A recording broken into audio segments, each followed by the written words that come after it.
எல்லோருக்கும் வணக்கம். எங்க பல்லு வெள்ளையா தெரியுதா அப்படின்னு பாருங்க அப்படின்ட்டு இன்னைக்கு நிஃப்டி பல்ல காட்டிட்டு 58 பாயிண்ட் மேல வந்துட்டான். இதுக்கு முக்கிய காரணம் என்ன அப்படின்னு பார்த்தோம்னா, நேற்று அமெரிக்க ஷேர் மார்க்கெட் தன்னுடைய லோ பாயிண்ட்ல இருந்து Dow Jones index almost 1000 point recovery ஆயிருக்கான். அது மட்டும் இல்ல, வாங்க சந்தோஷமா இருக்கலாம் அப்படின்ற மாதிரி மற்ற உலக நாடுகளுமே இன்னைக்கு ஓரளவுக்கு பாசிட்டிவா தான் இருக்கு அவங்களுடைய ஷேர் மார்க்கெட். இது எல்லாத்துக்கும் காரணம் அமெரிக்கா தான். அது மட்டும் இல்ல, மிக முக்கியமான காரணம் என்னன்னா, நம்மளுடைய நாட்டில் பெருசா நியூஸ் இல்ல. ஏதாவது ஒரு அரசியல் குளறுபடிகள் அல்லது ஏதாவது பட்ஜெட் ரிலேட்டடான அறிவிப்புகள் அல்லது வேறு ஏதாவது செபி அல்லது வேறு ஏதாவது ஒரு ரெகுலேட்டர்னுடைய அறிவிப்புகள்னு எதுவுமே நம்ம நாட்டில் நியூஸ் இல்லை.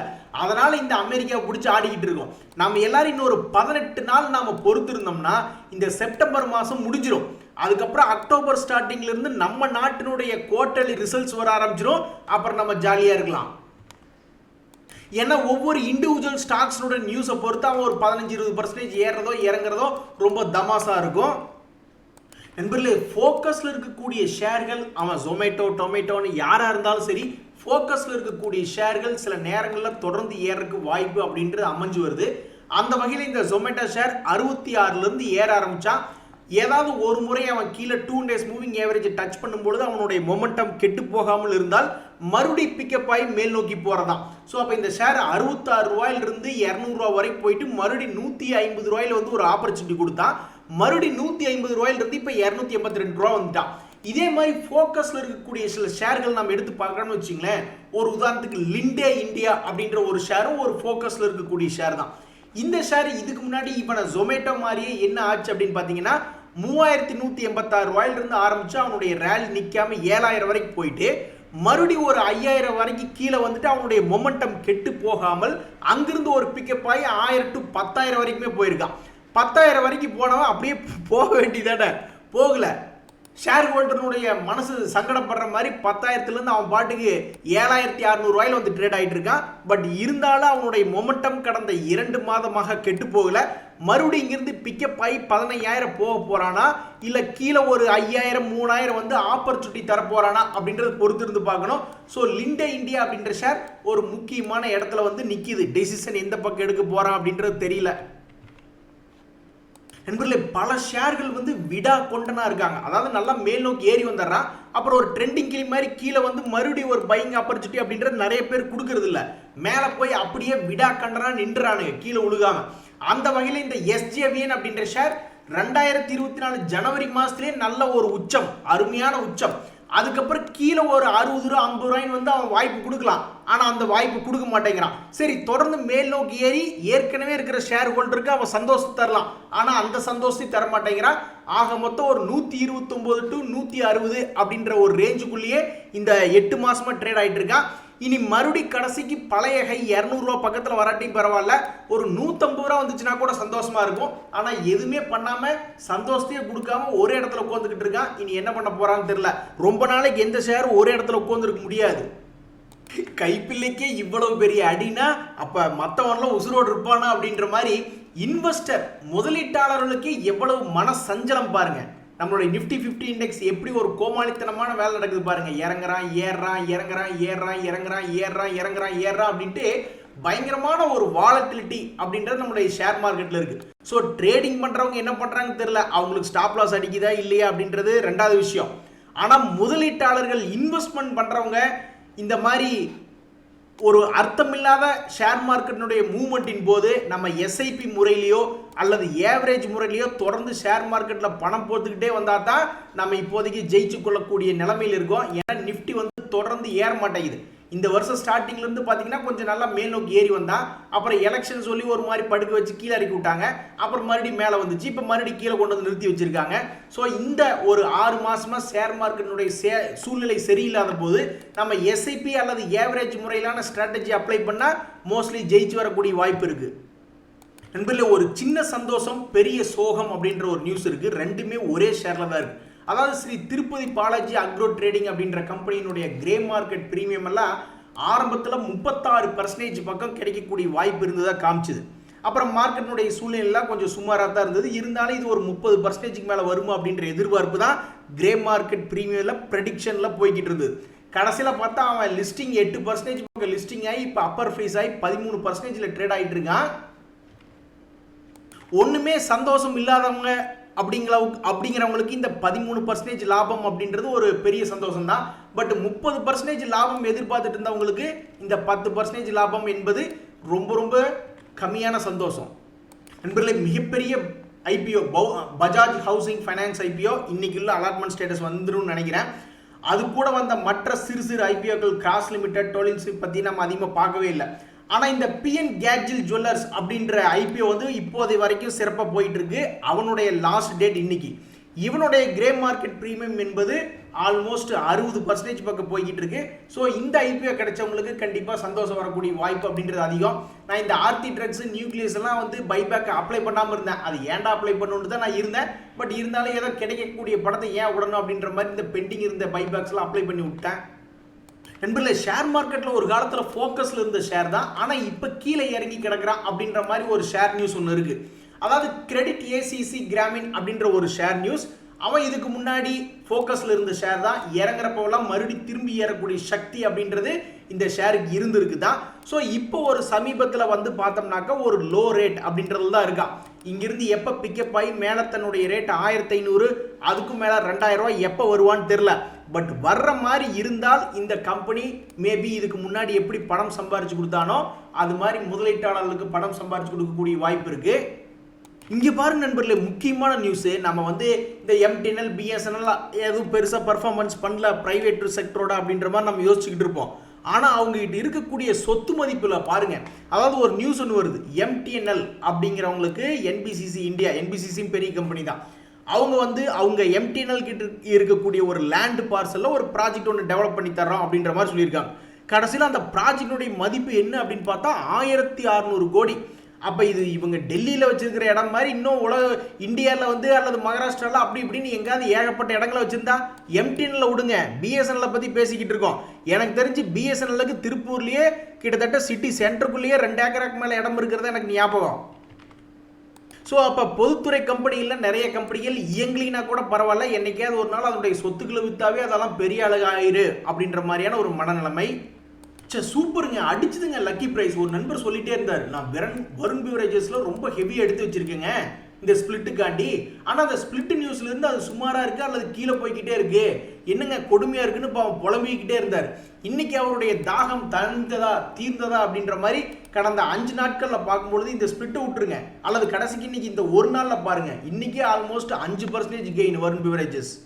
அப்போ இவன் மறுபடியும் ஸ்பிளிட்டுக்கு முன்னாடி இருந்த ரேட்டு திரும்பி என்னைக்காவது ஒரு நாள் வந்துட்டான்னு வச்சுங்க 1500 ரூபா அப்படின்ற மாதிரிலாம் வந்துட்டான்னா சூப்பராக தான் இருக்கும். சரி, 1500 ரூபா வர வேண்டாம், இப்போ 655 ரூபாயிலிருந்து ஒரு 50% இறங்கி ஒரு 300 ரூபா வரைக்கும் போயிட்டு மறுபடியும் 300 ரூபாயிலிருந்து 600 ரூபா வந்தால் யோசிச்சு பாருங்க.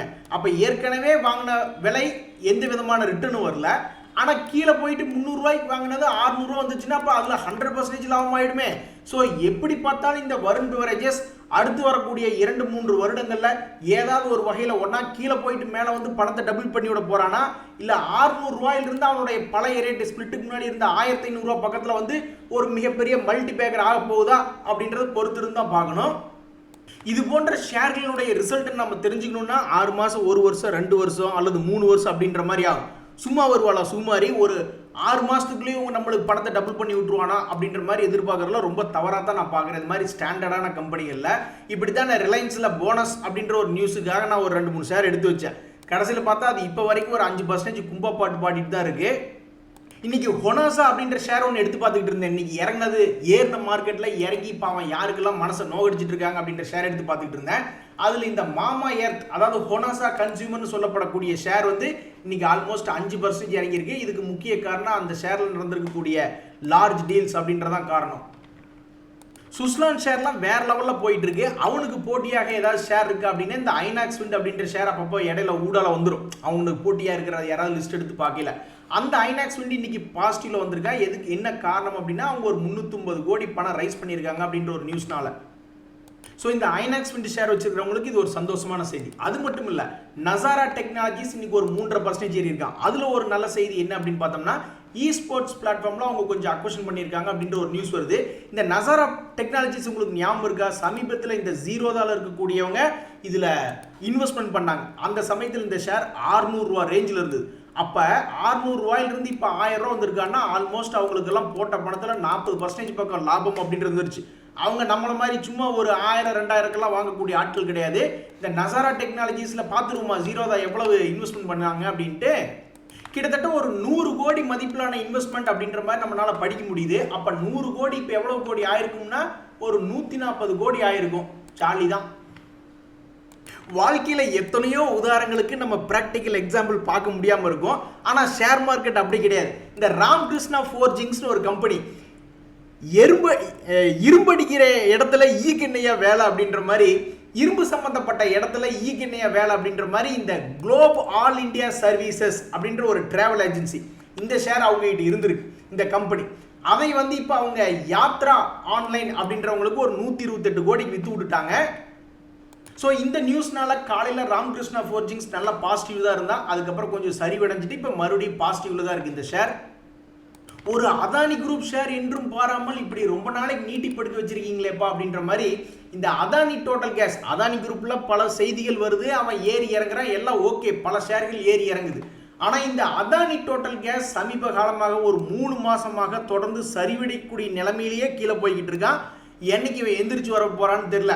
கடைசிக்கு வரலாம் ஒரு 1000 ரூபா வந்தா கூட ஒரு மரியாதையா இருக்கும். 800 ரூபாயிலிருந்து அப்படியே கொஞ்சம் ஜம்ப் அடிச்சு ஒரு 1000 ரூபா வந்தா இவனுடைய பேட்டர்னை கம்ப்ளீட் பண்ற மாதிரி இருக்கும். பட் இருந்தாலும் இவன் அதானி குரூப்னு கூட பார்க்காம கீழே போய்கிட்டே இருக்கான். இவனுடைய பழைய லோ எவ்வளோ அப்படின்னு பார்த்தீங்கன்னா ஆல்மோஸ்ட் 400 ரூபா பக்கத்தில் இருக்கு. இப்போ 800 ரூபாயில ட்ரேட் ஆகிட்டு இருக்கு.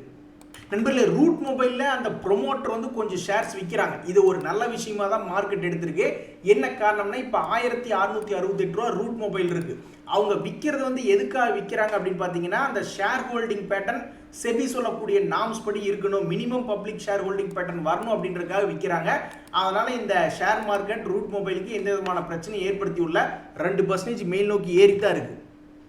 The greatest of all times அப்படின்ற மாதிரி ஒரு முக்கியமான நியூஸ் என்ன இந்த அமைச்சரவையில் அப்படின்னு பார்த்தீங்கன்னா, அமைச்சரவை ஒரு ஒப்புதல் கொடுத்துருக்கு. என்ன அப்படின்னா, 70 வயசுக்கு மேலே இருக்கிறவங்க 5 லட்சம் ரூபா வரைக்கும் ஹெல்த் கவர் யூஸ் பண்ணிக்கலாம் அப்படின்ட்டு. அதாவது இதுக்கு முன்னாடியே எல்லா நியூஸ் எல்லாம் இருக்கு. நம்ம கவர்மெண்ட் ஹாஸ்பிட்டலில் போயிட்டு 70 வயசு என்ன 70 வயசு பிறந்ததுலேருந்து நம்ம இறக்குற வரைக்கும் கூட நம்ம ஃப்ரீயாக எடுத்துக்கலாம் தான் கவர்மெண்ட் ஹாஸ்பிட்டலில். பட் இருந்தாலும் நிறைய பேர் வந்து கவர்மெண்ட் சர்வீஸ் அப்படின்ற இடத்துக்கு ஹாஸ்பிட்டல் பொறுத்த வரைக்கும் போகிறதில்ல, பிரைவேட் ஹாஸ்பிட்டல்ஸ் போகிறக்கு முயற்சி பண்ணி போகிறாங்க.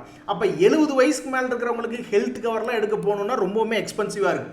ஆனால் இப்போ வந்திருக்கிற அறிவிப்பு என்ன சொல்லுது அப்படின்னு பார்த்தோம்னா, இந்த 70 வயசுக்கு மேலே இருக்கிறவங்க இந்த ஆயுஷ்மான் பாரத் அந்த காப்பீட்டு திட்டத்தை அந்த அட்டையை வாங்கி வச்சுக்கிட்டோம்னு வச்சுங்க, அது ஒரு வருஷத்துக்கு 5 லட்சம் ரூபா வரைக்கும் யூஸ் பண்ணிக்கலாம் அப்படின்ற மாதிரி ஒரு நியூஸ் வருது.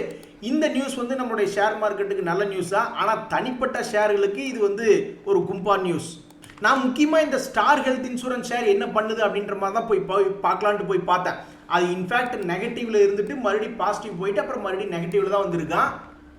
நண்பர்களே, பொதுவாக ஏதாவது ஒரு செக்டரில் நல்ல அந்த செக்டரில் இருக்கக்கூடிய லீடருக்கு ஒரு நல்ல நியூஸ் வருது, ஒரு பொன்னான அறிவிப்பு வருது அப்படின்னா அந்த செக்டரில் இருக்கக்கூடிய மற்ற ஷேர்ஸும் ஏறக்கு வாய்ப்பு இருக்குது. இந்த டாடா ஸ்டீலில் சமீபத்தில் இந்த மாதிரி யூகே கவர்மெண்ட்டோட ஒரு ஒப்பந்தம் ஆகிடுச்சு அப்படின்ற மாதிரி ஒரு நியூஸ் வந்துச்சு. அதை பொறுத்து இவன் பாசிட்டிவ்ல தான் இருக்கான். நம்மளோட எதிர்பார்ப்பெல்லாம் வந்து இந்த டாடா ஸ்டீல் ஏறப்போலாம் செயிலும் ஏறுவானே அப்படின்றத ஒரு எதிர்பார்ப்பு. அந்த வகையில் பார்த்தா டாடா ஸ்டீல் கூட சேர்ந்து செயில் ஏறிட்டே தான் இருக்கான். இருந்தாலும் இவனுடைய பழைய ரேட்லாம் ஆல்மோஸ்ட் 169 வரைக்கும் வர வேண்டிய வேலை இருக்கு. ஸோ செயில் வந்து பழைய ரேட் வந்துருச்சுன்னா ரொம்ப சந்தோஷம் தான். இந்த ஜிடிடி அப்படின்ற கம்பெனி யாராவது வச்சிருக்கீங்களா? இதில் ஒரு நல்ல நியூஸ் அப்படின்றது வந்திருக்கு. இவங்களுக்கு ஒரு ஆர்டர் கிடைச்சிருக்கு அப்படின்ற ஒரு நியூஸ் வந்திருக்கு. கடைசியாக பார்க்கக்கூடிய ஷேர் நியூஸ் என்ன அப்படின்னா, இந்த பூனாவாலா அப்படின்னு ஒரு இறங்கி கிடக்கின்ற ஒரு ஷேரை பற்றி தான் நம்ம பார்க்க போகிறோம். இந்த ஷேர் எப்போ மேலே வருவான்னு தெரியல. நீ மேலே வர வரைக்கும் நான் உன்னை விட மாட்டேன்டா, ஏன்னா எங்ககிட்ட இருக்கிற ஒரே துருப்புச்சிட்டு நீதான் அப்படின்ற மாதிரி சமீபத்தில் சப்போர்ட் எடுத்து மேல் நோக்கி ஏறுற மாதிரி தான் நம்மளுடைய கண்களுக்கு ஒரு தோற்றம் வருகிறது இல்லையா? இந்த ஷேர் இதுக்கு முன்னாடி இவனுடைய ஹை 500 அந்த ரேஞ்செல்லாம் போயிட்டு வந்திருக்கான். அப்போ இப்போ மறுபடியும் இவனை பார்க்கறதுக்கு மறுபடியும் 500 ரூபா வர்ற மாதிரி தான் காட்டுறான். பட் வரமாட்டேங்குது. இருந்தாலும் இவன் வர்ற வரைக்கும் இவனை விடுறது இல்லைடா அப்படின்ற மாதிரி சமீப ஒரு 2-3 நாளாக இவனை கவர் பண்ணிக்கிட்டு இருக்கேன். இந்த வாரம் வரைக்கும் தான் இவனுக்கு வாய்ப்பு, அதுக்கப்புறம் இவனுக்கு வாய்ப்பு கிடையாது அப்படின்றத நாங்கள் தெரிவிச்சுக்கிறோம். இன்றைய தகவல் அனைத்து உங்களுக்கு உதவியாக இருந்ததுன்னா எனக்கு சந்தோஷம் தான். ரொம்ப நன்றி, வணக்கம்.